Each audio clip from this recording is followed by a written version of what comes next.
you can feel free to start. All right. Well, thank you very much, everybody. I'm going to try and get through as much important advice and information as I can, knowing that this is, planning for an individual with a disability takes a lifetime. Oftentimes, it is seminars like this where you gain hopefully 1 or 2 nuggets of information that will maybe give you that aha moment, because we find it is extremely complicated. There are a variety of skills that are required to be used simultaneously. And a joke I share that's a true story is we have a client that is a former NASA engineer. He teaches at a university. He teaches astrophysics, which makes him a rocket scientist, and he can't figure these things out. And I consider him pretty bright. So all due respect, but this is very technical stuff. So brief introduction, my name is James Traylor. I run 2 organizations. One is called Upstate Special Needs Consulting. That is the entity that I'm going to be presenting under today. The other is Upstate Special Needs Planning. So our firm falls into the expert category on navigating benefits for individuals with disabilities and then developing strategies for their long-term future. So I'll get into a little bit more about what we do at the end. But what I'm going to try and help you do today is understand everything that's out there and how they all braid together so that we can actually start coming up with a strategy that may exceed what is documented in something like a life plan that you may have done with a care coordinator. We touch on things that are outside the scope of a life plan. So some important disclosures. I'm not going to give any tax or legal advice, even though we are going to touch on some concepts like Medicaid eligibility and the use of trusts. So I know there are a number of you that have children over the age of 21, and that's important here because many times people don't realize that the age of onset for a disability is very important when interfacing or interacting with various systems. So for young families, it is often a surprise that at the age of 21, potentially 22, their services through their local school district, which are funded through a federal mandate called the Individuals with Disabilities Education Act, that mandate ends, and you move from a system where everyone is entitled to a free and appropriate public education to systems that are based on eligibility for services, where not everyone gets the service, even if they would like the service. That's a big paradigm shift that is rife with confusion, and it's often frustrating for families, professionals, and ultimately the individuals with disabilities. In New York, like many other states, we hinge our service delivery system to the caboose, or hitch, our service delivery system to the caboose of the Medicaid system. That also creates frustration because Medicaid at its core is a health insurance program for people at or below the poverty level. And yet it is also the mechanism that we use in order to access services through the Department of Health, the Office for Persons with Developmental Disabilities, the Department of Social Services, and many other systems within New York. So families are oftentimes straddling one system that is rooted in poverty and rules affecting the individuals in those situations, and then their own situation, which they themselves may not be in poverty. And it creates a lot of frustration because for many systems, you can't private pay. Starbridge has some services you can private pay for, but many nonprofit organizations don't take your cash. I'm sure they would gladly take a donation, but the only way to receive that service is by being eligible for Medicaid. One of the other things that's really important for families is that you have to navigate multiple systems. So there's the Office for Persons with Developmental Disabilities. There's the New York State Department of Health, the Social Security system, the Medicaid system, the Medicare system, the Office of Temporary and Disability Assistance, Access VR. Those are all separate systems that require specialized knowledge, and it is very difficult for people to find professionals that are well-versed in all of them. They may be extremely well-versed in their specific silo, but that is frustrating when then moving within the silos. The point I want to make is that eligibility for benefits is often dependent on when the definition of disability is satisfied. So if someone had, for example, provisional eligibility for OPWDD as a child, they are often retested and you have to reprove that you have a disability right around age 8. At age 18, eligibility for benefits such as supplemental security income, which we're going to touch on in a second. At that point, at 18, eligibility for that benefit is no longer based on household resources and household income. It becomes eligible, or it's dependent on the individual with the disabilities, resources, and income. Age 22 is very important as well, because if someone does not have a diagnosis of a disability that occurs prior to 22, they are not eligible for benefits off of their parents or perhaps the Office for Person with Developmental Disabilities, because by definition, a developmental disability occurs prior to age 22. So if it's, for example, a brain injury, a mental illness, substance abuse, physical disabilities that occur post 22, they may be a disability. They may impact that person's life tremendously, but that individual may not be able to interface with the Office for Persons with Developmental Disabilities because of the fact that we have to draw lines around benefits. We can't, there are only so many dollars. And in fact, New York State is facing a $6 billion budget deficit this year. We will see across the board Medicaid cuts. And that is because there are only so many dollars for so many people. So we have to restrict eligibility into certain populations. So what is out there? Now, I realize I could give 2-hour presentations on each one of these benefits, and I apologize, but the goal here is to make you aware of some of the nuances of these systems, and hopefully prompt you to ask the right questions moving forward. So the first benefit, or I'm sorry, the first way I think about these things, because there's so many benefits, is to think of things as they impact you from a financial standpoint and how they impact you from healthcare and services. If you can split the benefits into those two camps, I think you will be better served when interfacing with these systems. So for example, SSI, Supplemental Security Income, is a federal Social Security benefit that prior to someone turning 18, eligibility for SSI is based on household income and household resources. And so if your family is not at the poverty level, you may not be eligible for SSI. When the child or individual with a disability turns 18, eligibility, as I stated earlier, becomes dependent on the individual's resources, the individual's income, and despite a young person living at home, they may find themselves eligible for the SSI program if they meet the federal Social Security definition of disability, which is different than the definition of disability through the New York State Department of Health, Medicaid system, or the Office for Persons with Developmental Disabilities. So SSI, this is one of the benefits that you commonly hear. You cannot have more than $2,000 in assets. That number has not changed in 30 years. It's very frustrating, although there is some legislation before the House right now to expand $2,000 to $10,000, which would be a welcome relief to many individuals in our community. Now, the Social Security Disability System, SSDI, is a system that if any of you have worked and paid FICA tax, you have paid into the Social Security Disability System.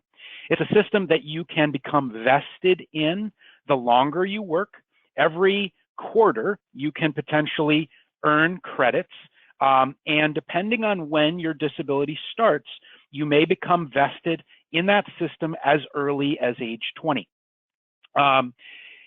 In the event someone meets the definition for SSI, they are also meeting the definition of disability for SSDI. It's the same definition. The difference is SSI is for those who do not have their own work history because they haven't worked, they haven't paid taxes into the system or enough taxes to become vested.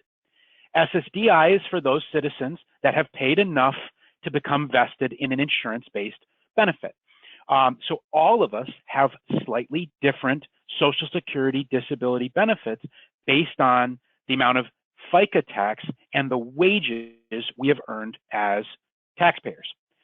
The rules for SSDI are slightly different than that of SSI in that whereas SSI, the more you work, the benefit is reduced in a 2-for-1 basis. For $2 of wages, you lose $1 benefit. Social Security disability is more of a cliff. So if you go over about $1,260 in gross wages per month, by law, you are not disabled. So you could be an individual living with Down syndrome, which clearly you meet the definition of disability, but you're making $1,500 a month.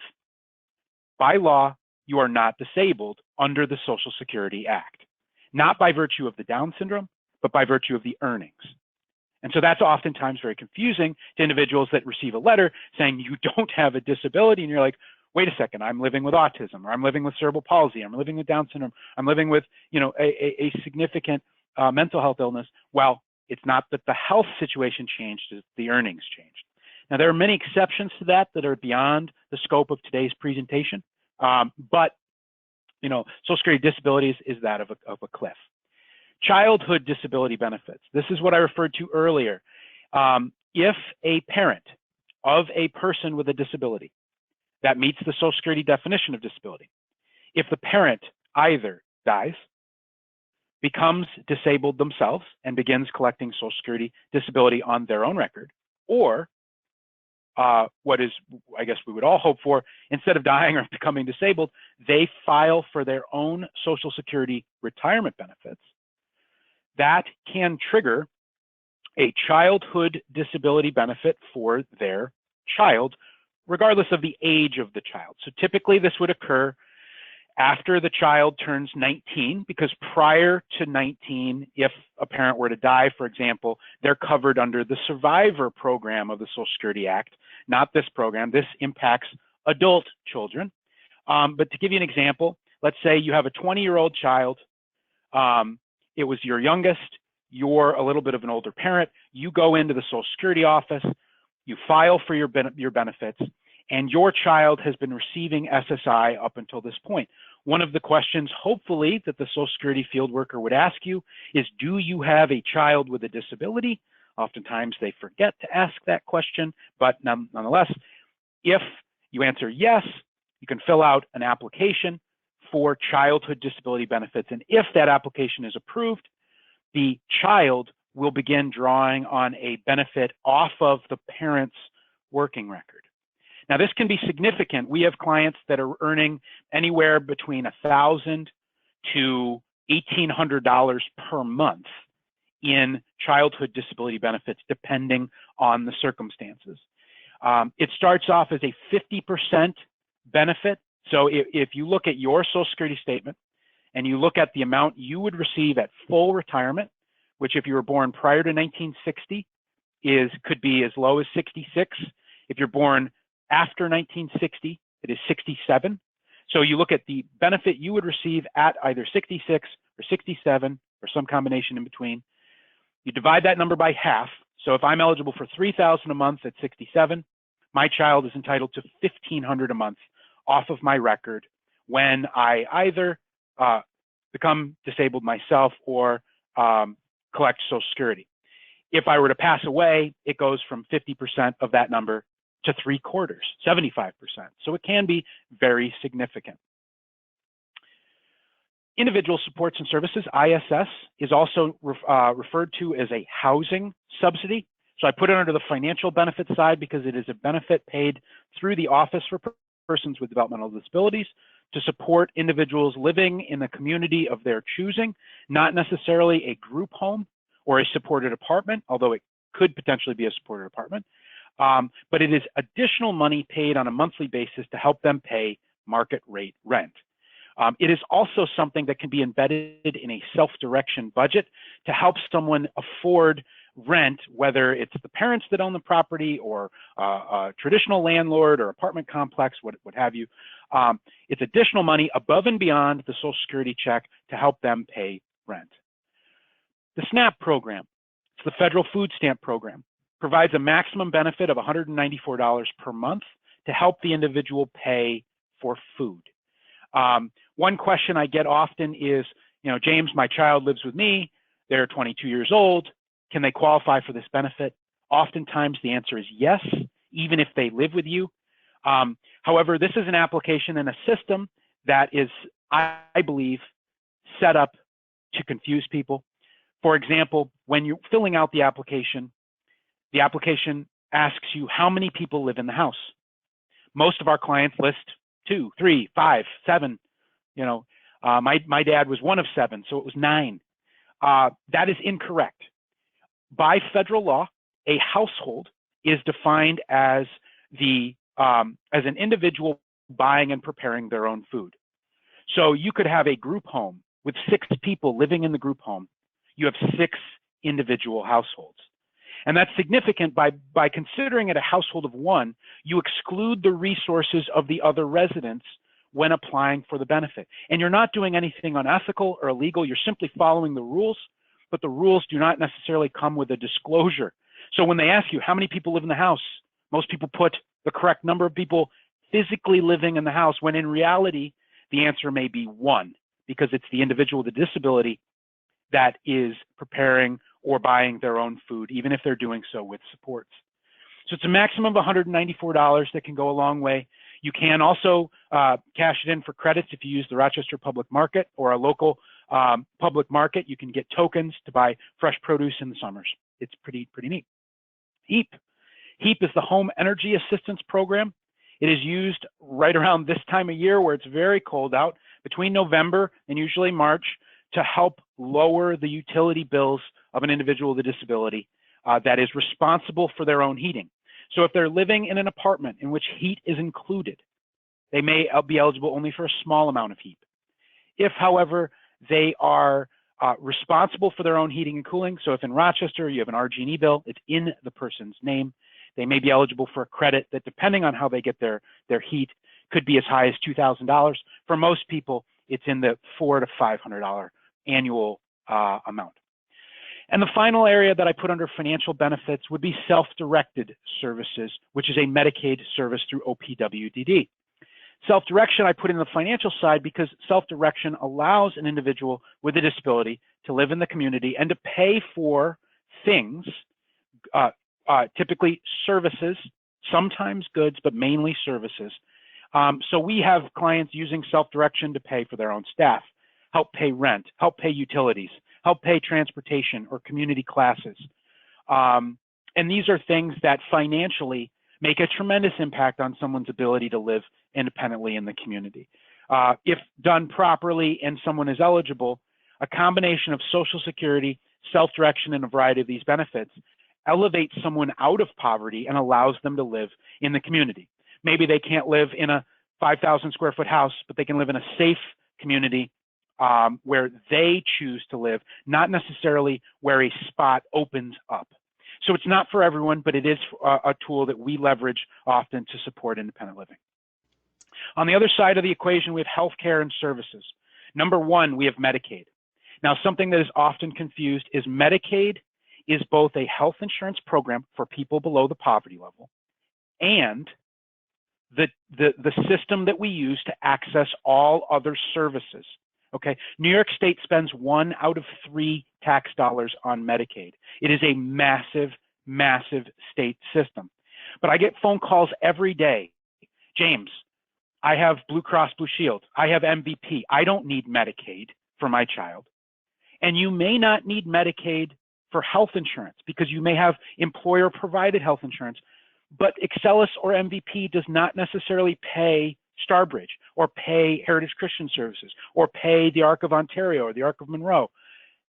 They only accept Medicaid. So you may need Medicaid through a home and community-based services Medicaid waiver in order to fund the services. Now, there are many other people that also need Medicaid for their health care. And it is for this reason that there are oftentimes intersections with assets and resources, because Medicaid at its core is still a health insurance program for people below the poverty level. So we find that for individuals that receive either money or earn money or want to save money, or have a Social Security back payment, or inherited some land and it's sold, whatever the circumstance, they may find themselves with a resource or an asset that makes them ineligible for Medicaid, thereby making them ineligible for their services. We have the state waiver programs. What the waiver programs are is the New York State asks the federal government to waive funding that used to go to state plan services, or what are called institutional-based services, and have those services delivered in the home or community. That's why we have the home and community-based services waiver. Another effect is it disqualifies parental income and resources, but that's not why it's called the waiver. We also have waivers that serve different populations, such as the traumatic brain injury population, individuals that have complex medical needs through the care at home waiver. We have the managed long-term care waiver, a program that serves seniors trying to stay in their home and not move into a nursing home. So these are all Medicaid services that are not clinical. It's not health care, but it are things that it elevates the quality of life for someone and is paid for by Medicaid. We have Medicare. So Medicare is a program that is federal. It is, you pay into it through a Medicare tax. The reason I put on this list is if you are eligible for Social Security disability after 2 years or 24 months, same thing, you are automatically enrolled in Medicare regardless of age. So my sister, she's in her mid-20s, just got on Medicare. She thought it was hilarious because she started getting AARP mailings in the mail, and she thought that was silly because my father is also getting those mailings, so she was making fun of him. But it's something that is a real blessing because my sister moves in between states. My mother lives in Connecticut, my father lives in New York. Medicare is federal, so it goes with her, whereas Medicaid is state-based. So this is a really big deal when you're accessing your health care. Department of Health benefits, there's been a lot of information in the news about the CDPAP program, the Consumer Directed Personal Assistance Program. That is a program for those that need home health care needs or have needs assistance with activities of daily living. That is a program funded through the New York State Department of Health, not the Office for Persons with Developmental Disabilities. And finally, we have Access VR, Access VR being the state vocational and rehabilitative agency. Whew, a lot of stuff. I realize, again, I could go over all of these in length, but the goal here is to help you just be aware of what is out there, what might be helpful for your specific family. So a couple considerations. Then bunch of questions too. So when you're ready, let me know. Bring it on. Okay. Let's do it. All right. So I hope I caught this correctly. It says regarding the CDB, when you say the child would receive half the parent's benefit, does that mean that the parent's benefit received is half? For example, dad receives disability of $3,000 a month. Does the $3,000 break into $1,500 for parent and $1,500 for a child, or is it $3,000 for parent and $1,500 for child? The second answer, it'd be $3,000 for parent, $1,500 for child, with the caveat that there is what is called a family maximum benefit. So if you have 19 children with disabilities, God save you, they don't all get half. There is a cap on the amount that Social Security will pay to any one family off of a taxpayer's record. So if you had 2 children in that example, half of $3,000 is $1,500. So both would be entitled to $1,500 each if you had 2 children with disabilities. But let's say the cap was $5,500 or $5,000. So the way we would figure that out is the person themselves is entitled to their full benefit. So we'd subtract $3,000 from the cap of $5,500, leaving $2,500 left, and that would be divided then by the remaining individuals that are eligible. Now, this is an oversimplification. It's a fairly complex calculation, especially when the individual with the disability is eligible to draw on multiple records. So if they have their own record, if they have a record of another spouse or parent, gets a little bit more complicated, but the general gist of it is the individual who's paid the tax, their benefit is never reduced. Other beneficiaries, whether it's a spouse, a child, a legally adopted child, which is sometimes a grandchild, also is entitled to that benefit at potentially a reduced rate. Good question. Okay, I have a few more. Also, I noticed a couple of people were asking about the PowerPoint. If it should be in your handouts. If it's not, just to let everyone know that we do archive it. So it takes about 4 weeks. We have to have it closed captioned, but you could listen to it again. So I want you to know that. So another question. Someone is asking that their son has a mental health disability, not a developmental disability. Could they still be eligible for SSI? Yes. So the definition of disability does not, so for SSI follows the federal definition of disability, which is the inability to perform a primary duty or substantial gainful activity due to a sickness or injury that is expected to last more than 13 months or result in death. Oof. Basically, what that means is someone has to have a mental illness that impacts their ability to go out and work. It's documented. It's significant enough that they can't work by earning more than $1,260 per month. And I want to emphasize they need to be under mental health care counseling. They can't just have a diagnosis of crippling anxiety or severe anxiety, but then not be seeking counseling, because Social Security will say, they'll shy away from that. But the answer is obviously it's much more complicated. It's individual, but we have multiple clients that have a mental health diagnosis and are eligible for Social Security, whether it's off of their own record or that of a parent. But I want to emphasize with the childhood disability benefits, in order to be eligible for that, the diagnosis must have been made before 22. And for many of our clients that struggle with mental illness, that diagnosis kind of rears its head in their mid-20s or kind of early 20s. And so it's really important that it be diagnosed and be significant enough prior to 22. So Social Security is often looking at things like an inpatient hospitalization or something significant showing that early onset. Great, thanks. The next question is, and I think you may have captured this, but I'm going to read it anyways. They said that they applied for SNAP, or they helped their son who has a developmental disability and is 20 apply for SNAP. He only receives about $17 a month, but they have friends or know of people who received more. Mm-hmm.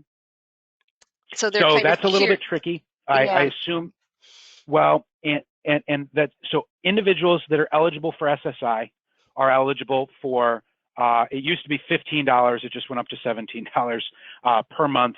Now, prior to turning, so at 21, their eligibility for SNAP goes up to the full $194. So the only way that they would be eligible for the $194 at 20 is you would have to have a legally binding room and board agreement or lease between the two of you. The individual would have to be responsible for their own food or meal prep, because otherwise SNAP uses this term called deeming, where they still consider the family member part of the household until 21, but at 21, then they're, regardless of their living situation, they're seen as their own person. So if you have a family member or a friend that's getting the full 194 and the child is 18, they may have filled out the application incorrectly. Okay. No, great. That was helpful. The next question is, someone is asking, they have self-direction. Can they get self-direction and CDPAP? Can they receive both? Yes, if there is a need for CDPAP. So the CDPAP process is slightly different, and I can't get into all the details, but someone must have a diagnosed need for support for activities of daily living. So eating, dressing, bathing, toileting, transferring, self-care. If they need just simple prompts and they have the capacity to do things, this isn't about supervision, this is about needs. So think, so my sister would probably not qualify for CDPAP because she makes terrible clothing decisions. She'll wear flip-flops in the winter And so we just need to prompt her and say, Natalie, grab your boots. That is different than if someone was in a wheelchair or had a physical disability and needs physical assistance putting on their boots. It's very, very different. So the determination is made when the county nurse does an evaluation. It's about 200 questions, although they don't have to ask them all, and they determine the level of need and if someone is eligible. But at the heart of your question, we have many clients that are eligible for both. And for those that need 24/7 supports, it is oftentimes one of the ways that we wrap multiple systems around one another to provide 24/7 supports. Great, thank you. There's actually kind of several questions around this, varying forms of it, but it looks like can your child or your adult child work and still get SSI, or will they get it taken away? So it's a tricky question. The answer is yes. There are many programs. Even, I think Starbridge even has some employment support programs that they offer. But in general, the first $65 of wages that you earn are exempt. After that, it is a 2-for-1 reduction. So let's just use a simple exercise. Let's say I went out and I earned $1,065 in gross wages in the month of January. So the following month, first week of February, I call in my wages. It takes a little while for them to catch up, but in 2 months from now, in March, my benefit will be reduced, my SSI benefit will be reduced by $500. So how did I get there? $1,065. The first $65 is waived. That leaves $1,000. It's a 2-for-1 reduction. I'm going to lose, I divide 1,000 by 2, leaves 500. I'm going to lose $500 of my benefit. So if I'm receiving, the maximum amount of SSI, let's just call it for easy math, $300 is what I would keep. So I keep my wages of $1,065 plus the remaining $300 of SSI. I've got $1,300 per month. That is better than if I was just on SSI. So the answer is yes, your benefits will be reduced, but who cares because you're netting more income. So it's a good thing. Now, if I were to earn so much money that my SSI were to be reduced to 0, and I were to do that for a prolonged period of time, I could find myself ineligible for SSI, which creates different issues that would impact your Medicaid. There are ways to protect your Medicaid and earn up to $46,000 a year. So there are a lot of moving parts here that I'll run out of time if I get into all of them. But the key takeaway is, yes, you can work. Yes, you can be on these benefits. You just have to know how work impacts the benefits and be an informed, consumer. Great, thanks. That's all the questions that we have right now at this point.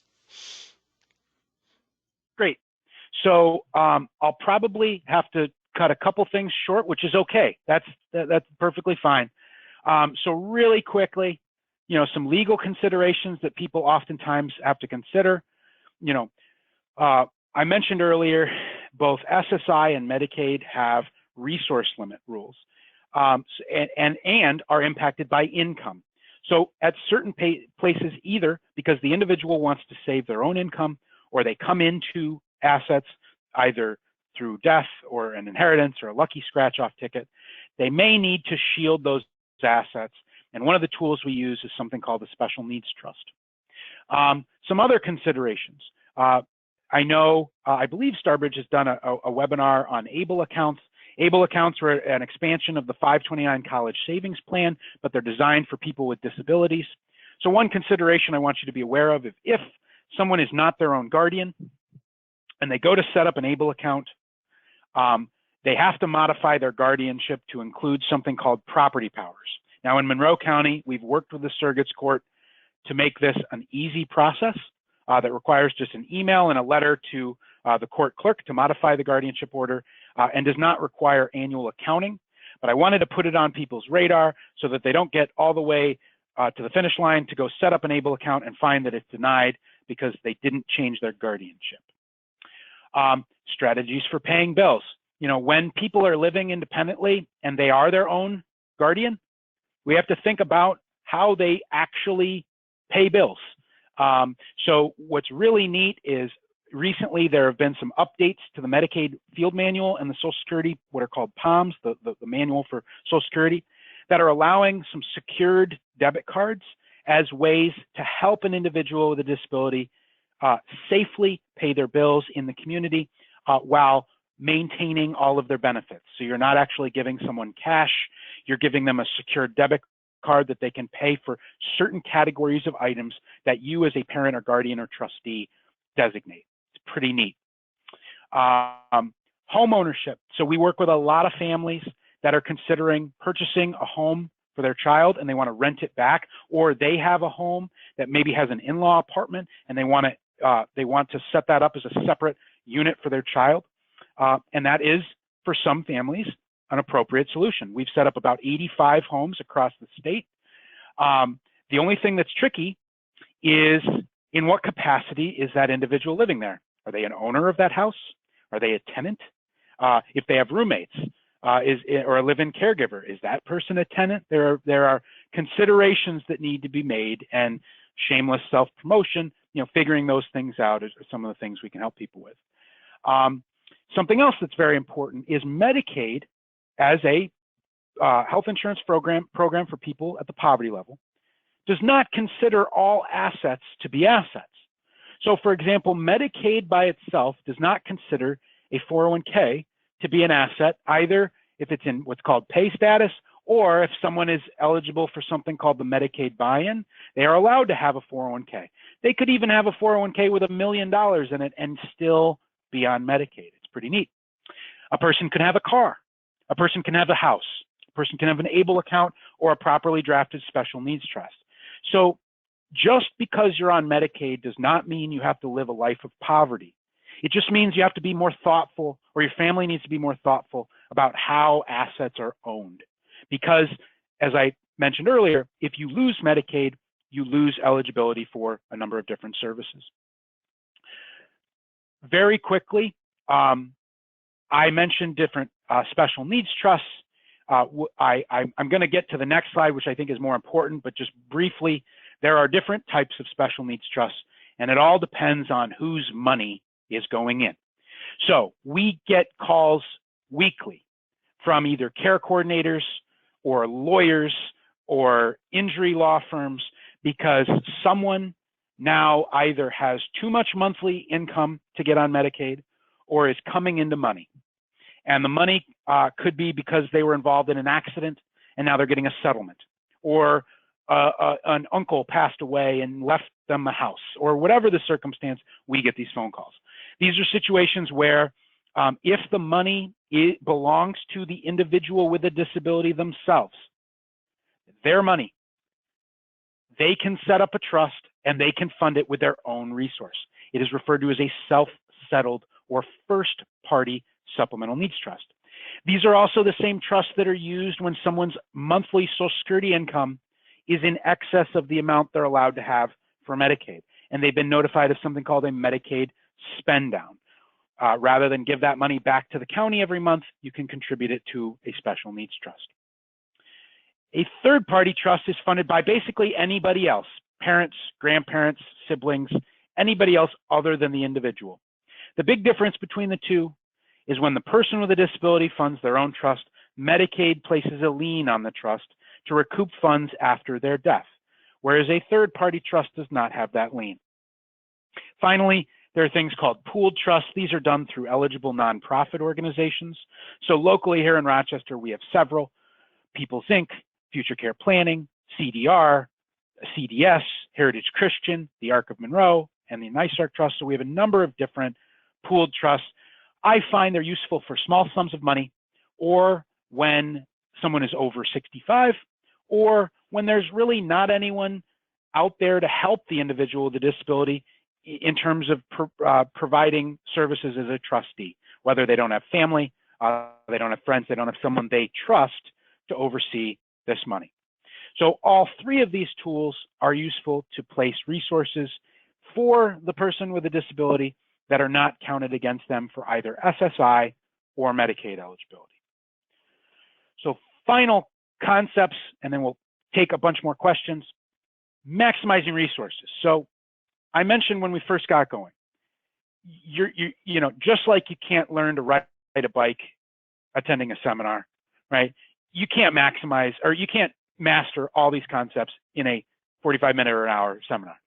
That said, hopefully you can take away some nuggets that'll be useful as you move forward, or you'll at least know there's someone that has some answers, and you can work with our firm if appropriate. So one of the ways that we do that is we try to look at maximizing all available benefits. So one of the ways we do that is to charge for lodging. So if your child is receiving less than the full amount of Social Security, which just went up in 2020, so it's in the high, I want to say it's like 780 on the I can't remember. I'm sorry. It's in the high 700s on the federal side. The state benefit side, which is $87, did not change. So it's in the $800 per month.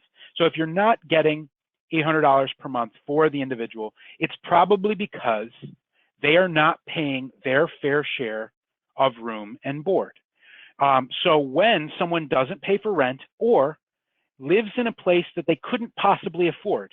So if my rent was $1,000, but I only had $800 a month, how could I afford to live there? So Social Security takes the position that you must be getting free room and board from someone else.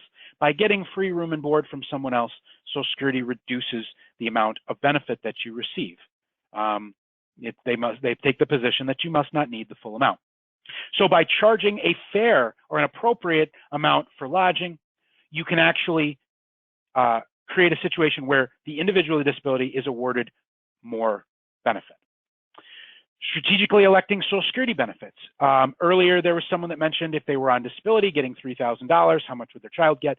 Well, that also works when someone files for Social Security, whereas having a disability and needing to file is not typically a choice.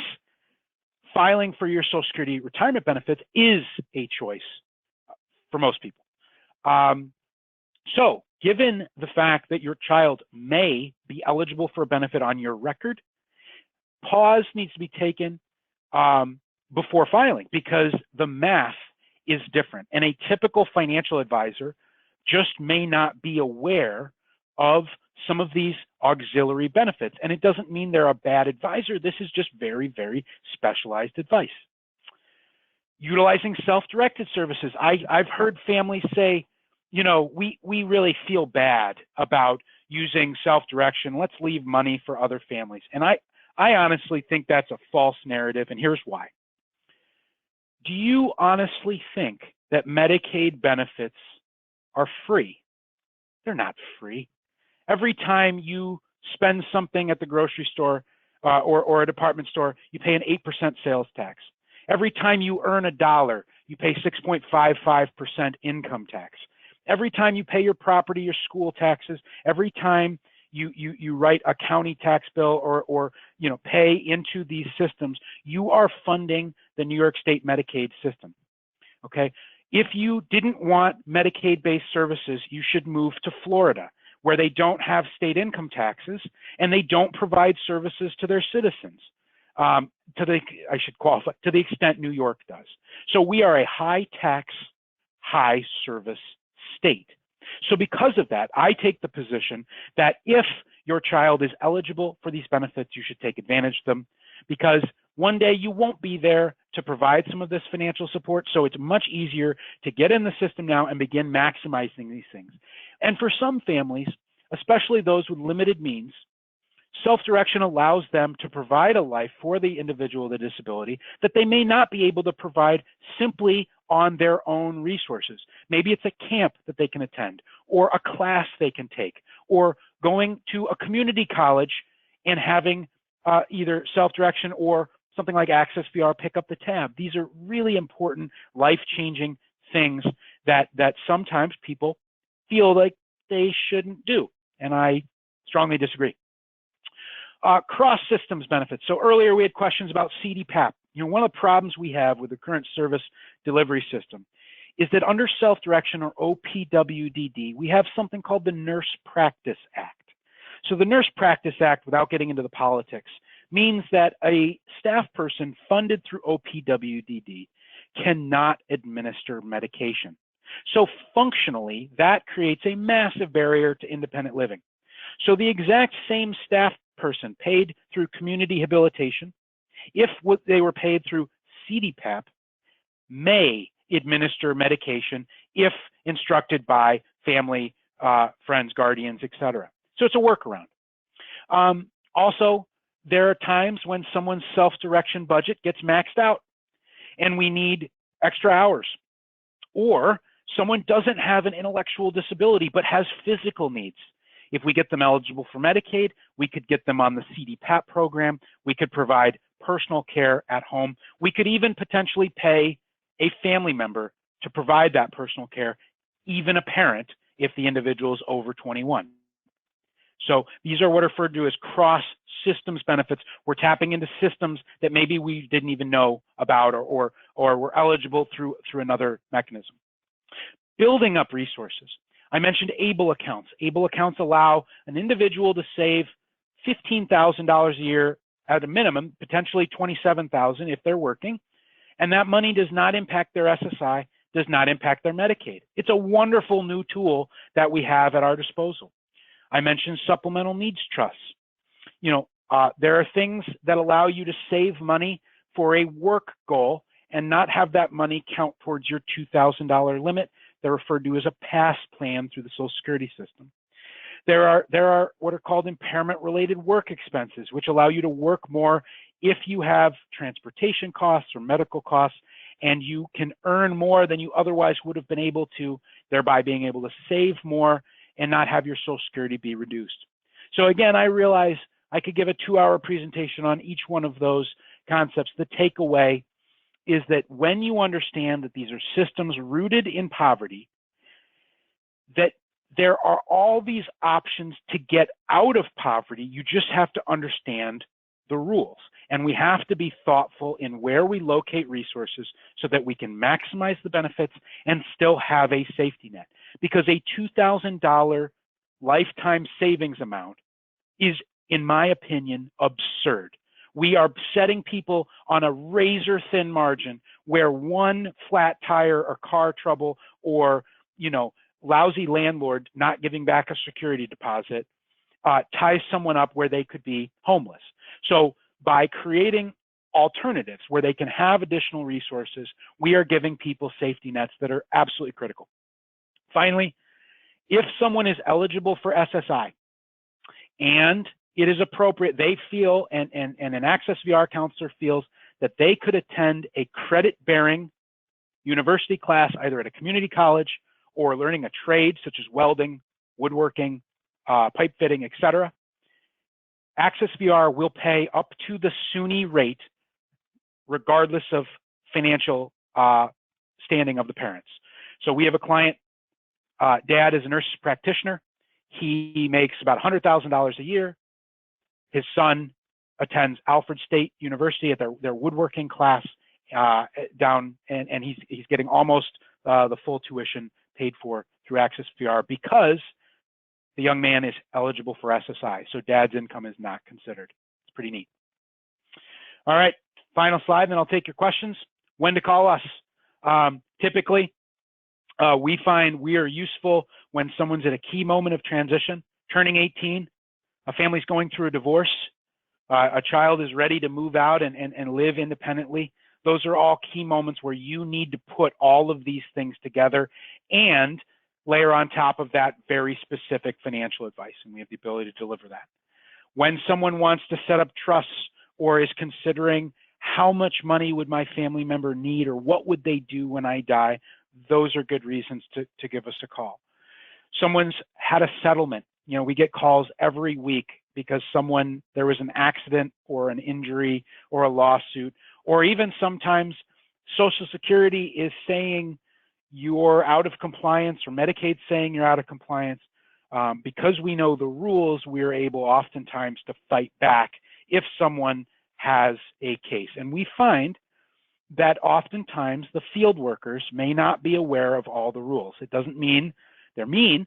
It's just the Social Security field manual is 20,000 pages. They haven't read it all. And I haven't read it all, but I at least know where to look up the answer when we run into problems. Creative housing plans. So I mentioned 85 houses we've set up where a family or families own a property and rent it back to an individual with a disability. We have expertise in that. Trust compliance, we're on retainer at 3 trust companies, helping them, spend money out of trust and not disrupt benefits.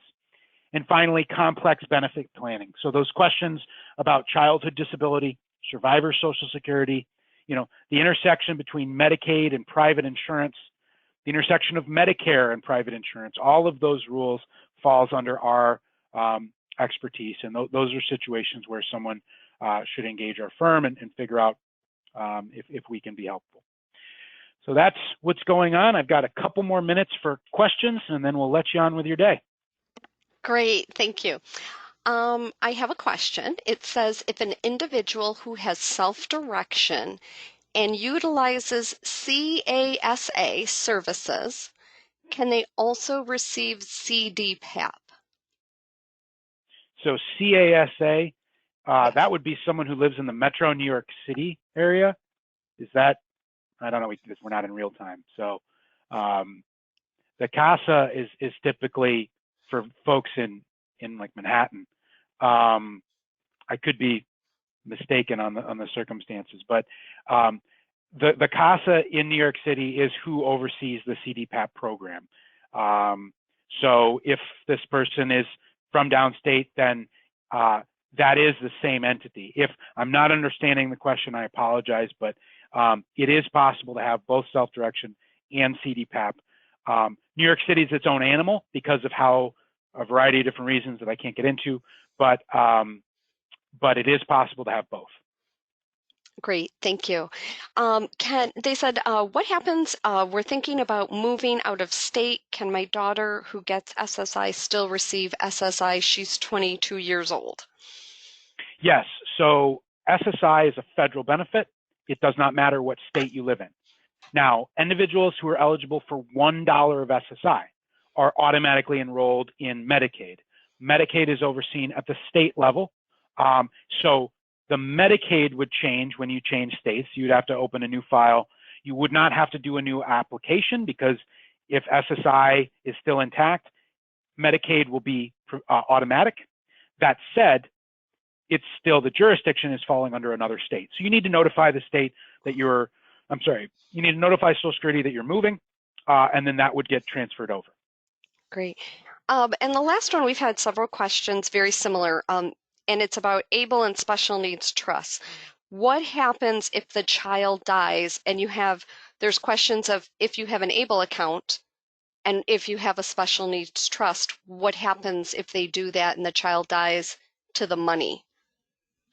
So let's start with able accounts. Under the current law, the state of New York places a lien against the able account to the extent the individual has received Medicaid-based services. Now, states do not have to enforce that provision. There is talk at the New York State Legislature that they will not be enforcing that provision and that money could stay in the family or follow the will or last wishes of the individual with a disability. At this moment, the state does have a right to collect whatever's left in that account as payment for services rendered during that individual's lifetime. Now, with a trust, it depends on which type of trust. If the individual with a disability is the one that funded their trust, the state maintains the same lien on that money. So a lien can only collect against the service rendered. So we have clients that, again, because of a lawsuit, have inherited $2 million. Now, if they were to only receive $100,000 worth of services at their death, $1.9 million would go to their heirs. The state can only collect what they've provided. Okay. Now, a third-party trust, a trust funded by a parent, a grandparent, a sibling, anyone else, has no lien at all. So at the death of the child, the money follows the instructions of the trust. Many times, not always, but many times the trust is written so that it goes to siblings, or if the person with a disability has children, it would go to their children. But it typically follows the bloodline. And you just go up and down the bloodline depending on, what the wishes were. And because these are private documents, if you want it going to charity, if you want it going anywhere, that's your prerogative and you can say where it's going. So Medicaid places no lien because they never had an interest. Remember, with a special needs trust that was the individual had their own resources, they shouldn't be eligible for Medicaid because they have too much money. So the state is allowing a workaround. And so it kind of makes sense. They're saying, look, you can have Medicaid, you can have your money, you can spend your money during your lifetime, but at your death, we want to be paid back. It kind of makes sense. Great, thank you. It looks like that's all the questions we have for now. I do have a bunch of comments that say thank you so much. This was really great and very helpful. So say thank you, James. I see your contact information is up there, so if people have questions, they know when to contact you as well. You got it. Yep. And I want to thank you so much for your time today. Thank you very much, everybody. All right, take care. No, my pleasure. All right, bye-bye. Bye.